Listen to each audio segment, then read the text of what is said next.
Here we are, episode, I think it's 13, bro. It's lucky number 13. Whoa. That's a great number. Is it lucky? I don't know. We're about to see. I hope so. Is this going to be the worst of our podcast? I don't know. It's been as It could be. potential. Could be. I am feeling pretty lucky.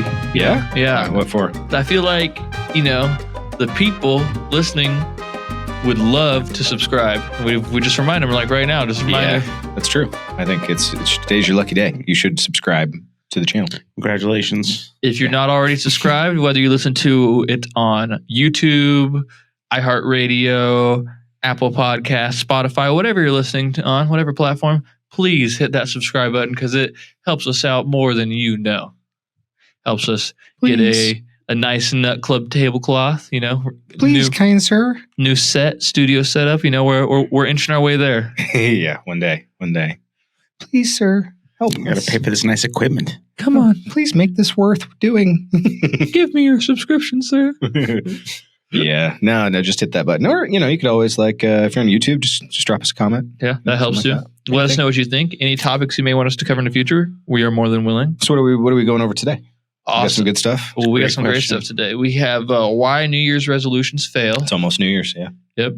How tech has affected the fitness industry.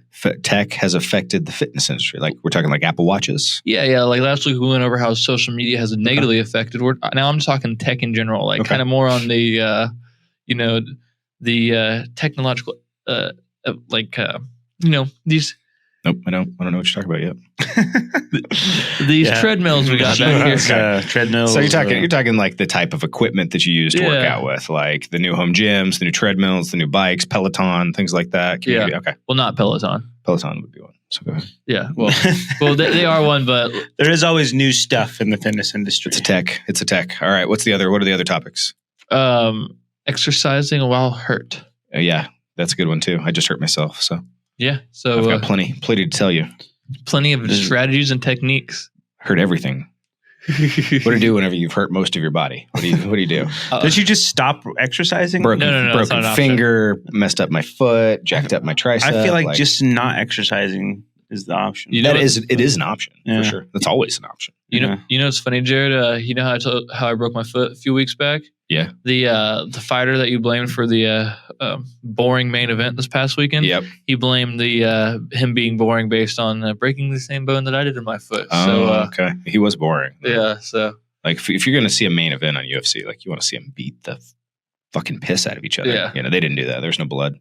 no, That's too I'm calling bad. for blood. the one before him, like the 125-pound guys. Yeah. they Had the blood everywhere. were I'm going used to for it. being let down in May, the main fights because I've watched so many Mayweather fights in my life. Yeah. It's just a pillow fight for half an hour. That's why I just don't watch sports in general. Yeah, I would say football's a little bit more of a consistent letdown. Okay. You know? That's So that's you what could deal with that probably. I felt like that whenever I watched it.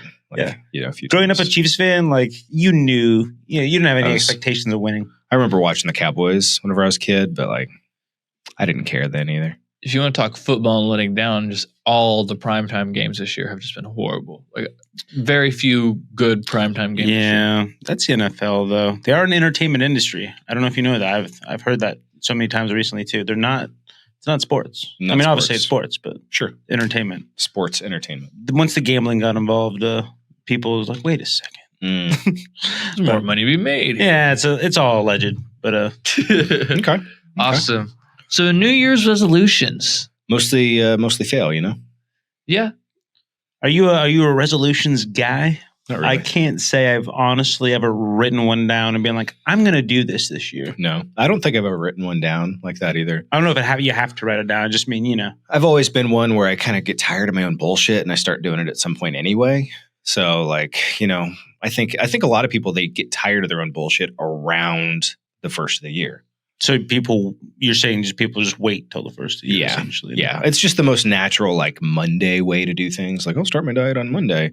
It's I'll just start my diet in 3.5 weeks when New Year's is, so I think they just put it off and there's just so much going on and they're not quite completely tired of their bullshit, but by the time they're done eating and drinking everything from Christmas, they're tired. They're ready for a change. I think that's what triggers it is you have Thanksgiving and then you have Christmas and it's cold and people have been going for the entire year. then you have a prime opportunity. There's no holidays that come up. Like you have January, February, March, April's like the first holiday that you would eat. Yeah. So I think it's just the most natural, like, okay, we had so much shit going on. Now it's a break. Now it's time to focus again. So I think it's natural. I don't think there's anything crazy with it. I'm not big on the write down a resolution and like new year, new me kind of thing. But it's a good time to do it. How long do you think the concept of New Year's resolutions have been around? That's a good question. I have no idea. About 4,000 years. 4,000 years. Dates back to ancient Babylon. Babylon, huh? Babylon. That's a fun word to say. Babylonians. Ancient Babylonians. Okay, cool. That's interesting. New Year's, yeah, that doesn't make it. It's not surprising though. I mean, New Year's always like a rebirth. Like it's always the time. It's always the new opportunity. Yeah, exactly. How many people do you think actually achieve their resolutions by the end of the year? So if 100% of the people are doing a resolution, I assume 5%. It's actually a little bit higher. It's 8%. Okay, I was going to say 10. If we would have just combined our brains into one brain, we could be nearly super brain. Nearly 80% of resolutions fail by the second week of February. Oh yeah, for sure. That's pretty good. 6 weeks is pretty good. Mm-hmm. And do you know what date that most people typically give up on their resolutions by? Was it like February 6th? February 12th?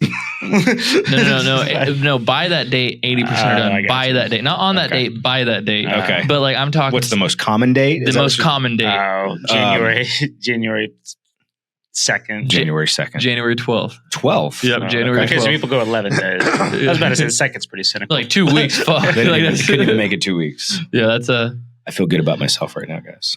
I mean, I can make it 2 weeks doing almost anything. It's one of those classic things. It's like I do believe in it, but I would assume most of these fails because they're way too ambitious.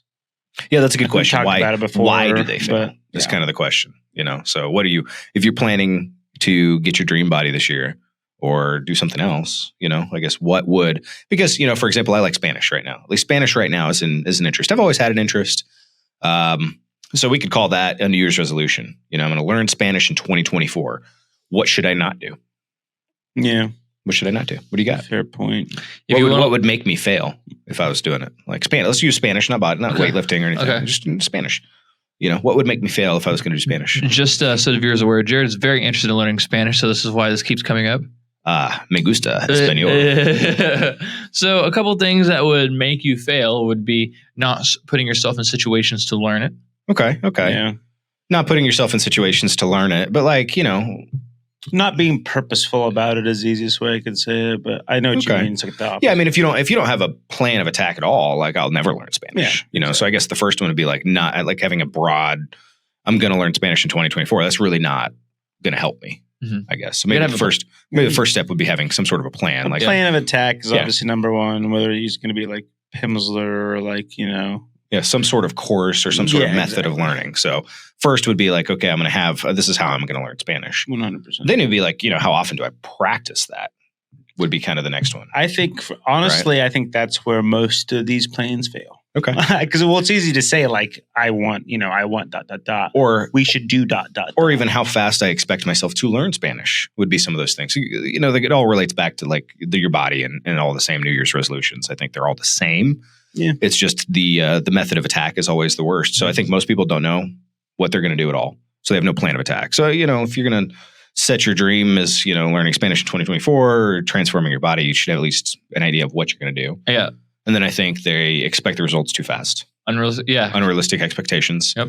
They think that, and the unrealistic expectations encourages discouragement. Sure. You're discouraged by having such an unrealistic expectation. 3 months in, you're like, man, I'm still barely know how to put a sentence together. I don't even look like I'm working out. Tracking your progress with actual accountability is a huge thing too. Yeah, that would be. It's easier in some areas than in others. Yeah, right? Oh yeah, for sure. But I mean, just like being, you don't have to like beat yourself up or like get too high about it either. But like, if you want to have a goal in 2-3 months, whatever, like four goals, 3 months each time. Yeah. I only know it from like learning an instrument, like it's just the best way to do it, in my opinion. Mm-hmm. And sometimes you're going to meet the goal or exceed it. And other times you'll be like, I didn't get shit done at all. So having a reasonable expectation of like what you're going to do too. Like Spanish, if I say if I'm going to spend an hour every day doing Spanish, like, I'm going to fail. Yeah. An hour every day is just, an unrealistic expectation for my lifestyle. If I was a single guy, maybe I would be able to say Yeah, an I hour can a do day. stuff for an hour a day. Yeah, To be but honest. after the second week, though, there might be one day that you miss. Oh, And if you yeah. miss one day, you might then get down upon yourself because you're like, man, I said I was going to do it every day. Well, right, and Right? that's the interesting point about this, though, because it's not like the failing the first time. Yeah. It's the second part. What you just said, like, man, Yeah. I didn't do it yesterday. Yeah. It's like, yeah, Yeah. you can do it today, though. Yeah. If I already ruined my streak, Right. I'm I just saying that kind of thing. So I think having reasonable, goals with actions that you can actually do, a reasonable plan, like, saying I'm going to learn Spanish, maybe I'm going to practice 5 days a week for like 30 minutes consistent, equivalent. One day I might get an hour. Yeah. And obviously there might be a day where I'm like, 2 days I can miss. So I have 2 days a week. I just don't even do it. Don't worry about it. And then other days I may go less than 30 minutes, maybe a 15-minute quick little thing. And like one day it's an hour, something like that. I think that's one of those areas when people go to the gym, they have this, I'm going to go to the gym every day, or I'm going to go to the gym 3 days a week for weightlifting. I'm going to go to the gym 3 days a week for doing cardio. And then I'm going to take this day off. And it's not something they've ever done before. Yeah. And you're completely changing your life. It's a lot. It's a lot. I think another big issue people run into is like the failure to adapt. Yeah. Like obviously things are going to come up. That's a given. But like what you can do for yourself is like build in kind of like safety nets and whatnot for when those things happen and like what to do, or like doing more when you do have time. So when you don't, and it comes to be don't, like you're not, losing so much. Yeah. Well, if I was learning Spanish and, 3-4 months went down and I started to notice the problem, an hour a day of Spanish is too much, 5 times a week or 30 days, being able to change that as I'm going and come up with a different approach, or even figuring out a way to do it while I'm doing something else would be something that I would do. Yeah. But that all or nothing adjustment, once again, is where it seems to me that people would fail. Yeah. Including myself. I'm not saying, I'm like, everyone else like does these things. I would do it too. Like practicing guitar like 20 minutes a day, every single day or something like that. Like that's difficult. Yeah. There was one day on one of the Spanish apps that I had. This was last year. Like I said, I've played around with it for a while. I hit 100 days on a streak.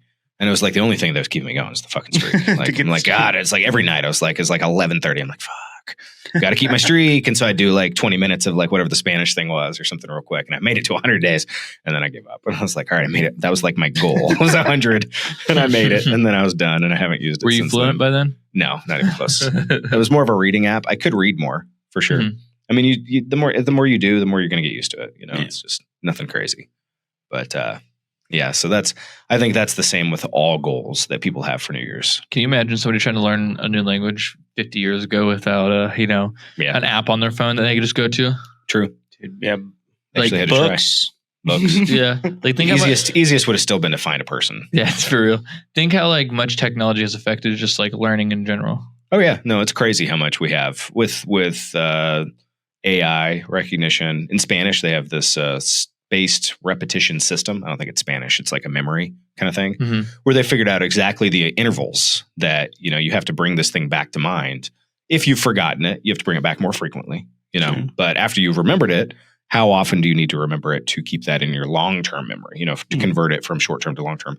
They figured out this spaced repetition system's like, X, is within 10 seconds after you get it wrong. And then within like 30 seconds, and then again within like 4 minutes, and then again within like, a few hours. And then, so if you keep bringing it back, so they have all these programs that like automatically do that for you, right? Like flashcard programs that specifically, if you miss a flashcard, it brings that one back to you again faster because you missed it. And then it'll start that repetition. So, I mean, crazy what they have with technology, just something so simple as that, right? So, I mean, pretty soon we're going to have the chips in our brain and we don't even have to learn anything. How do you feel technology has affected fitness? I don't know. Depends on the area of fitness that we're talking about. When I think weightlifting and like bodybuilding, technology, macro tracking, maybe, the readily available information on the internet, but that's not the same thing as like technology affecting the workout. Like right? virtual communities. Yeah. Virtual communities. Like, I mean, I learned everything on a forum on the internet whenever I was growing up. So an internet bodybuilding forums, intensemuscle, .com, still around. Probably go read all my weird posts from like whenever I started, I think 18, whenever I was on there, 16, maybe when I was on there. What about like all the apps? Like you think there's a huge benefit of like all the apps they're now available, like easy access to like workouts and know what people. For sure. There's way more, you can find a workout immediately on an app. You can track all your meals on I was an app about to really say, easily. nutrition apps and tracking is, I think, the answer here. Yeah. Because, like, you know, like you can literally those made things really easy. That's what I because if you mean. think about macro tracking, previously people had like notebooks and they would write down and they'd have to add all their macros little up. Ginny Craig points and all that. But like it still wasn't no that. one knew what they were doing. Yeah, it still wasn't that hard because if you eat the same things every day, oh sure, it's really not that difficult. Yeah, like getting into it, like, yeah, if you want a lot of variety, these apps make a lot of difference in your life. But if you eat the same things within reason, you know, every day, you know, I don't know. But yeah, I would say definitely the apps are a huge one for macro trackers, for convenience. You can scan a barcode and it pulls it into your app for what you're eating for the day. It's convenient. I don't know if it would say I changed my life. I think a lot of people have a problem eating the same thing over and over again. You know, fuck those people though. You know, that's fair. It's not the same thing. It's learning how to make anything taste good. I think that's the trick. If you can figure out how to make anything taste good, like for example, there's so many times I ate chicken and rice, but chicken and rice is the same meal every time, unless you change the seasonings and unless you change the sauces. And so you change sauce and seasonings and you get a completely different meal, even though it's chicken and rice. There's Mexican style and there's Asian style and there's, you know, so you have chicken and rice in multiple different ways that you can go. So I think that's the problem with people that are saying they can't eat the same thing every day. It's like you already do eat generally the same thing every day. You just don't realize it for the most part. You have a type of food. It's a good point. You know, if you go out and you eat a burger every day, it's still a burger. You know, you're still having beef and you're still going to get a burger at a restaurant with fries or something. Right. So most people have, you know, most of the same things that they eat all the time. And so once you work within those, it's not too difficult. Unfortunately, they do have to change. It's not like prepackaged stuff. And, you know, if you're eating like an 18-year-old college student, like you're going to have to change your diet completely. But for the most part, I don't think it's too crazy on that. I miss the 18-year-old days. I don't. Yeah.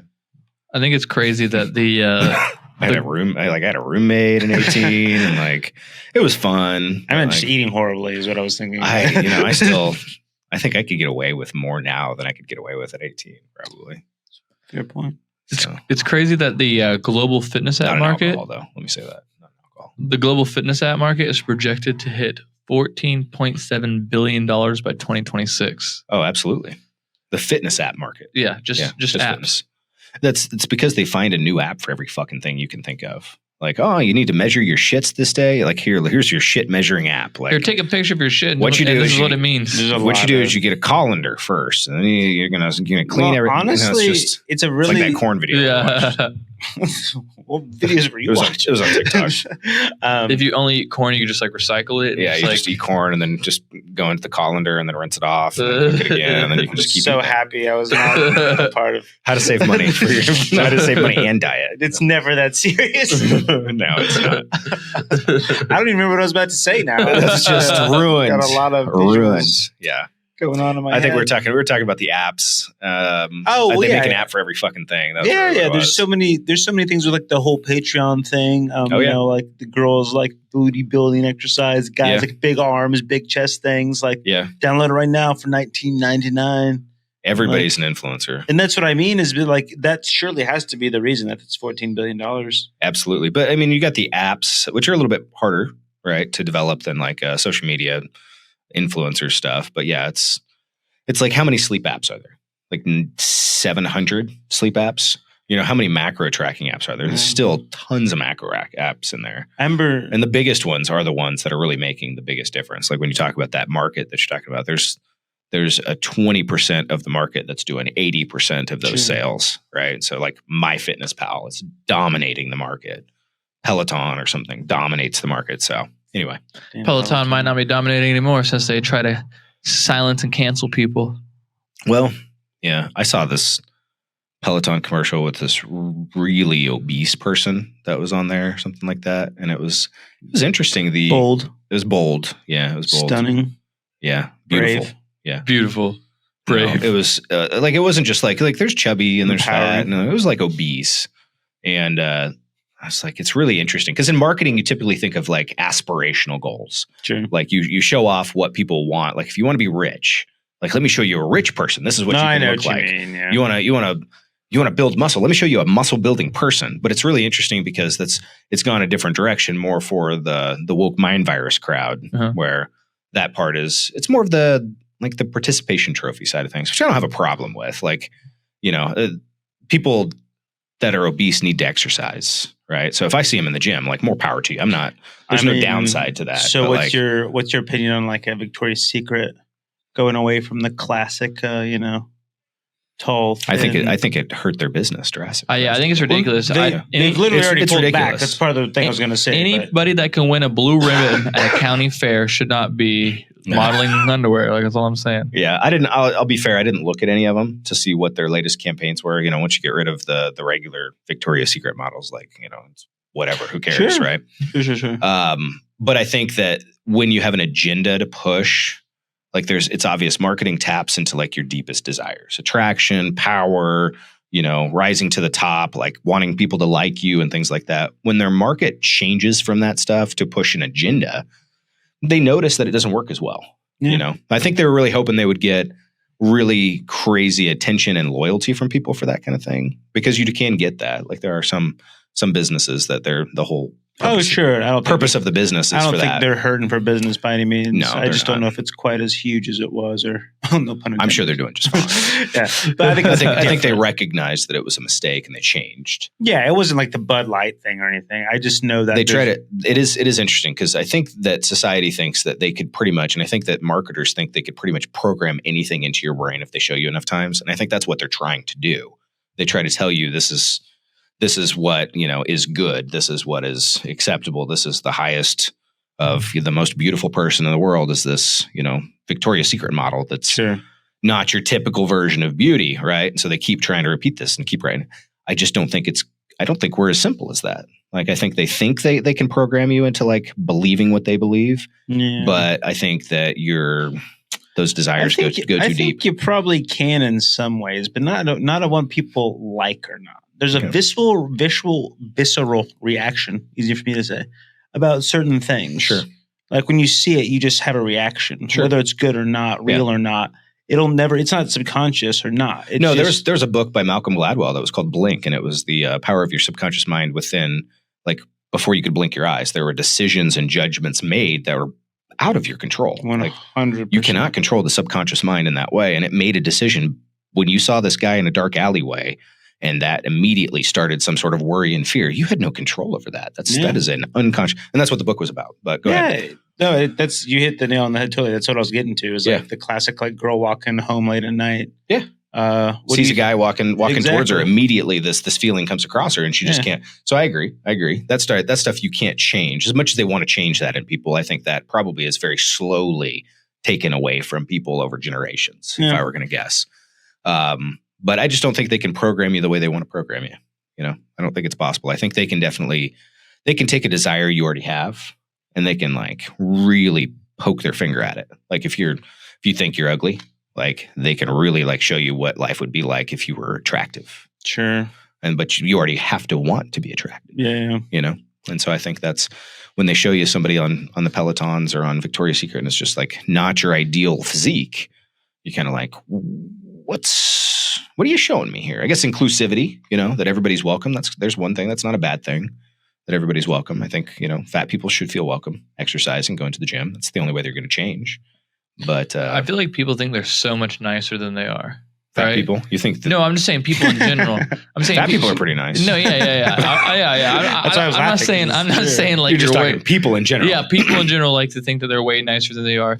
They like to think, oh yeah, I want to be inclusive. I want people to, but they are, subconsciously thinking the exact same thing everybody else is. I'm not saying we don't need to be inclusive. Do not hear what I'm not saying. But at the same time, I don't think health's better off right now. No. Health isn't better off. But you know what I'm saying? Yeah. Like, there hasn't been a direct correlation between inclusivity and health. It's completely fair to assume that there's not just one type of beauty. Sure, right? It's not the Victoria's Secret model that's super thin and tall. But and we all like knew that already. But we already knew that. We didn't care. That's just, that's obviously what like Hollywood had been pushing on us, is this like Victoria's Secret. But like, at least it was kind of close, for the most part. And like, I think when it comes to it, it's not that somebody has to be skinny or somebody has to be fit or something. It's just a pleasing look.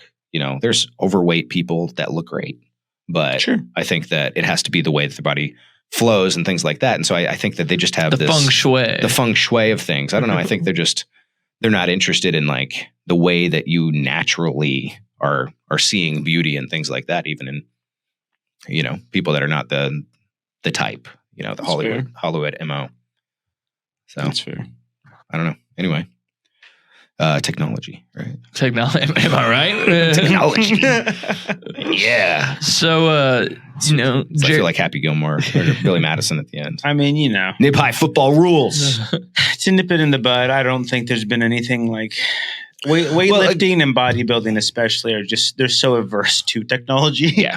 Well, some of the best machines that they had were not the new machines that are out. There are good new machines, sure, but like some of the best machines, like were just some shitty old school machines that like chain driven machines, things like that. Yeah. So like in workout equipment, sure, there's been some improvements, but some things that haven't improved. No, I know. Right. Like, supplements, drastic improvement. You know, you talk about the technology of creating supplements, huge improvement there. You know, I'd call that a technology. It's not a digital technology like what we might be talking really about. Good point. But the technology of that, the technology of studying diets and bodybuilding, things like that, you know, like surely nutrition. For me to know what to do to build muscle wasn't known to Arnold in the 70s. He kind of had a guess. Yeah. You know, everything was kind of trial and error for those guys. I knew, got to eat protein. So I'm going to get in like as much protein as I can get in.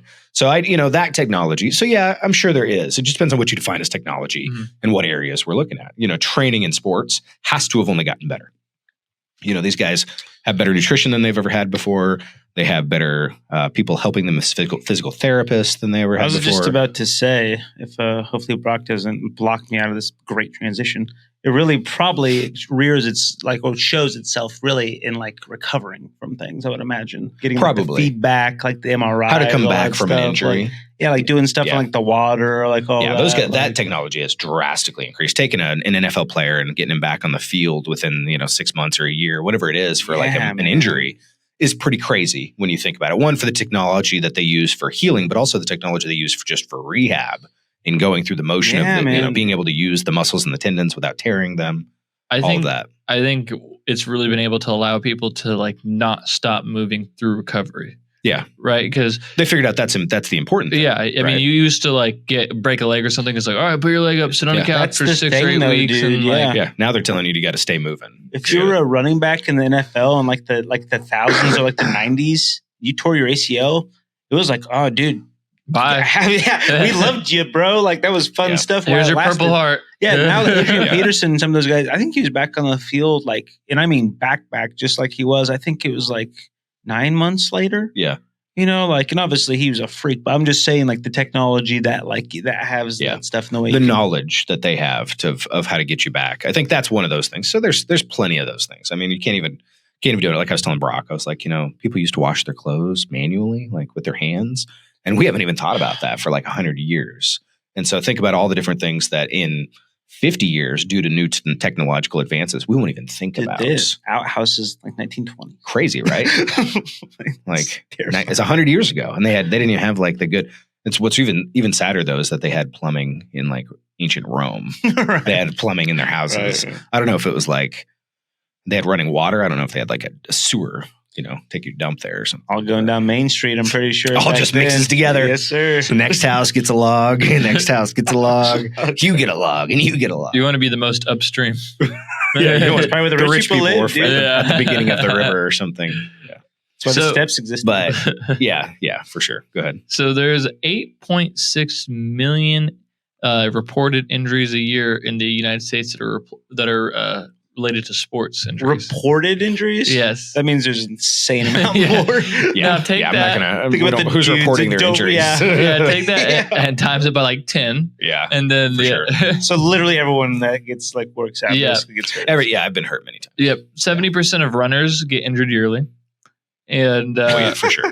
Running's so bad for you, by the way. Yeah. You can just clip that and ship that. 75% sucks. 75% of ankle sprains, people who suffer ankle sprains. Just harden your joints, dude. Yeah. 75% of people who suffer ankle sprains face future issues with the same injury as well. I have, since football though. I have not sprained an ankle since football. Of course you haven't. I know, because I'm not going to run. You're right, but I'm just saying, we talked about technologies, like, dude, ellipticals compared to running. True. outside. Like I realize it's a different thing, and There's you're getting differences for sure. you're seeing things and the breathing and everything else. But Ultimately, you can get your heart rate up to the same amount if you wanted to on an elliptical and not have damage to your joints. There's no impact on your joints. With an elliptical, it's all, impact free, basically. But I mean, so, you do have to figure out whenever you get injured, though. I think that's one of the things that I would run into a lot was people that I worked with whenever I had clients for 316 Fit that would get hurt or, would come in the store, and that was the reason they took off 6 months or a year. It's like, oh, I jacked my shoulder up and man, I just couldn't do anything. So I just haven't been in the gym for 6 months.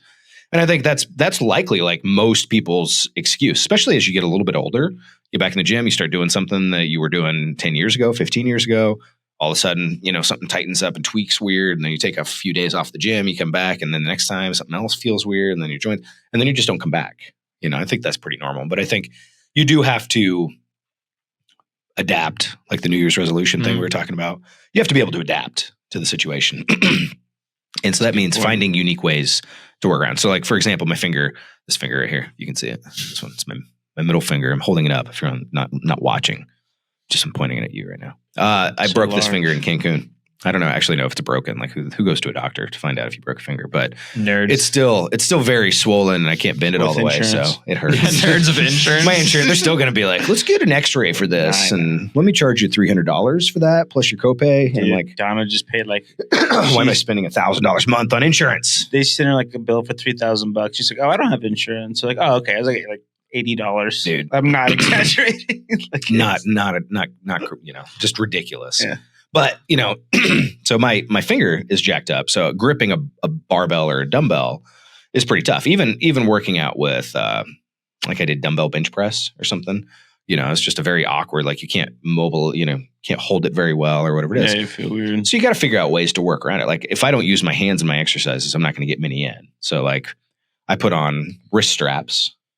I grabbed the dumbbells or I grabbed the barbells or whatever it was, and I locked in my wrist straps, and I didn't even have to hardly hold the weight because it's wrapped into my wrist. And then I was able to do my pull down exercises or my row exercises, things like that. So I think that's the trick, though.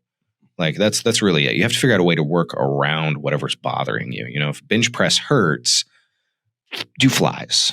Until you can figure out why bench press hurts.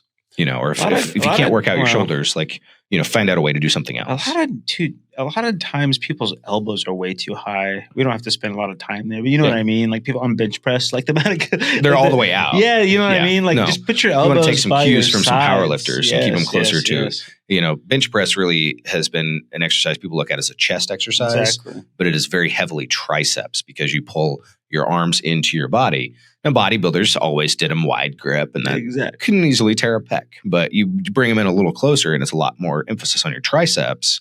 And anyway, there's a lot of things people do that hurt themselves at the gym. Exactly. But, barring any of that stuff, if you just have a nagging pain or if you have an injury that came up, classic left shoulder impingement. Yeah, you got to figure out something to do. Like even if you you tear your bicep, you can't use that arm for anything. You're not doing bench press. You're not doing anything. Like what else can you do? You can still do some legs.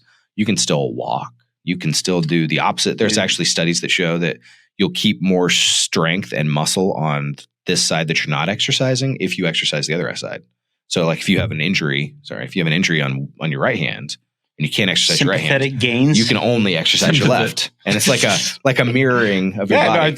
Yeah, but that's what it's called. Call them sympathetic gains or something like that. The worst rock band ever. So can you get sympathetic gains if you just go hang out with your buddy while he's working out?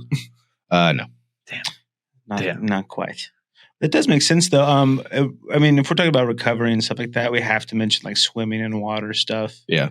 Any athlete, like you can do anything in water. It's just zero impact. I think the most important part is to see what caused the injury. For sure. Always what is causing this. Not always easy to figure out, but that's where you need to focus your attention. Like if what you're doing, if you hurt yourself doing something, like maybe avoid that exercise and do something else till you can figure out what you did, And to be fair, sometimes you just get hurt and you did everything right. That's also the only way I get point. hurt. You are human. You're made of calcium and water and is that it? Just calcium and water? Other stuff, but okay. Just a few little goo mixed in. Yeah. Some Jello. Yeah.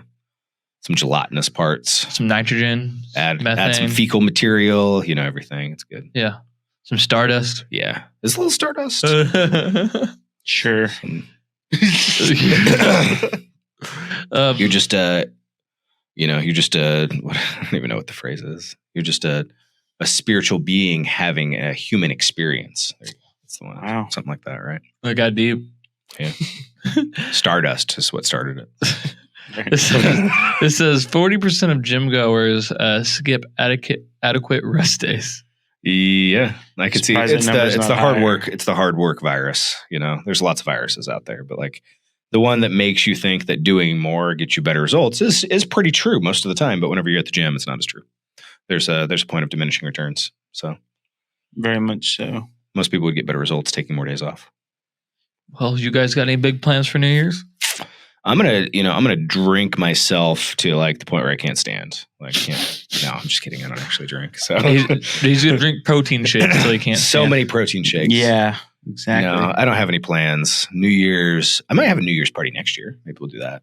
I used to have these parties before you. That's your resolution?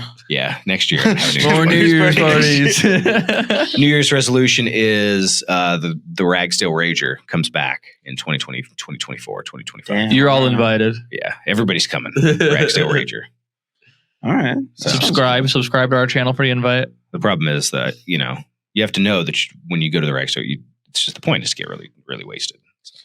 All right. I mean, it's been a while. That's what I mean. Like you do it once every couple years.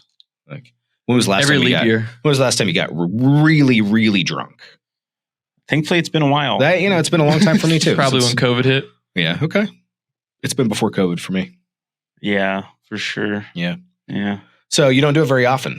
Might as well just revisit your college days for just a night. Just a night. Good old Rumplemans. Do it at a house party. God, not the Ruppelmans. Rumplemans is what did me. Not the Ruppelmans. Oh, God. Sat me down. Is that 100 proof vodka. Really? Oh, That's the it's peppermint stuff, right? Peppermint vodka. Oh, dude, that's Yeah. the worst shit. Especially when they don't tell you what it is. It's like, oh, take a shot. And you're like, yeah. Ugh. Yeah. I mean, it's legitimately not that bad. Sure. And it'll get you going. Yeah. So, Oh, it's a because good it tastes bang. pretty. Yeah. It's good There's- bang for I your had buck. this- It's like drinking mouthwash. I used to drink this raspberry Also true. raspberry vodka that I mixed with like a cherry limeade or Mhm. something. It was dangerous. I couldn't taste it. Ooh, that's College days. dangerous, bro. The pink panty droppers. Yeah. What are the? I was just thinking about not tasting alcohol. Oh, okay. You're in a fraternity, Jared. You guys make jungle juice? I don't That's know what if I the made it. name was changed to after. I don't know what was. What was changed to. They used to Jungle Juice was the name that everyone else got. That's okay. Okay. We made. I didn't in my fraternity. I was not there long enough. I was only in the fraternity for like 6 months. But at KU, we had our KU K-State game that we were right across from the stadium, and we made we got these trash, tubs, right? The big 32 No, 32-gallon buckets. like the big ass, Yeah. like the big ones, and we filled them up like 10 liters of vodka and Everclear and also we made jungle juice in it, and it had fruit that was floating all around in it. Yeah, bro. You get an ore and mix it We started around. the downside, so they put the KU K-State game at 11 a.m. or something, so that people wouldn't be that drunk. Well, So that we just means you wake up early. We just woke up at which 7 means a.m. you and get just started drunk at getting drunk at instead 7 of a.m. 11. But it was a very long day of drinking. Long story short, my bathroom was just ultimately covered with little pieces of fruit from all the girls that were throwing up all over the bathroom. And little pieces of fruit. That was the worst part. Was they ate the jungle juice and little pieces of fruit were everywhere. Yeah, that was my experience with jungle juice. So Dude, it was a good time. I remember passing out in the middle of the game and then waking up almost at the end and then partying later. It was I was just, you start drinking at 7 a.m. You're all right, I'm tired at noon, Dude, I used to be the social chair for my fraternity. Yeah. And so I would just send pledges to go and buy mixers, basically 2 liters. Yeah. And it's funny because in Lawrence, there's the Walmart, Mhm. and then right across the street's Target. Okay. And then, Yep. and so they call me panicking. We just bought all the pop from Walmart. We don't know what to do. I was like, just go across the street to Target, you fucking idiots. Weird, That's Yeah, those people are now running things as adults. yeah. So that's disappointing. Yeah, the problem solving skills of 18-year-olds are They probably have kids now. they probably have kids. They probably have kids now, and A wife, they're people still just depending on 'em. 18 to 25, right? 24, 25. 24, 25. And You do get smarter, but they're still just as stupid as they were. Yeah, all my stupid kids are having stupid children. Yeah. It's like I think it's a book. That's song, crazy. Like it is. It is funny. Like the funniest joke as an adult is that you realize all these people that are adults like don't have anything figured out. Like, and you thought they did when you were a child. Like, oh man, I thought you were not retarded whenever I was a child, and turns out they're all retarded. Like we all have no idea what we're doing. Like we're all very confused in life, and some are just much worse than others. They're just very confused all the time. Anyway. Thank you for joining the Nut Club. Don't forget, if you're still watching this, which would be fantastic, you should probably hit that subscribe button so that you know for sure you're going to hear the next episode, right? Absolutely. Richie said he'll come on the next episode if we get at least 10 subscribers. I'm going to go out on a limb here and say that Richie's not listening to this. So, I know that Richie's because we called Richie out and said, Richie, if you hear this, I need you to let me know. And Richie never once reached out to us. So I think Richie's not listening anymore. He probably listens to like the first 10 minutes or so. Yeah, that's cool. Yeah. Maybe one day we'll get Richie back. Everybody have a safe and happy New Year. Yep. No drinking and driving. Just call an Uber. Yeah, there's no excuse these days. If you want to hit those New Year's resolutions, use 20% off at Nut Club at NutriAuthority. Code Nut Club. That is 20% off your first order. That's right.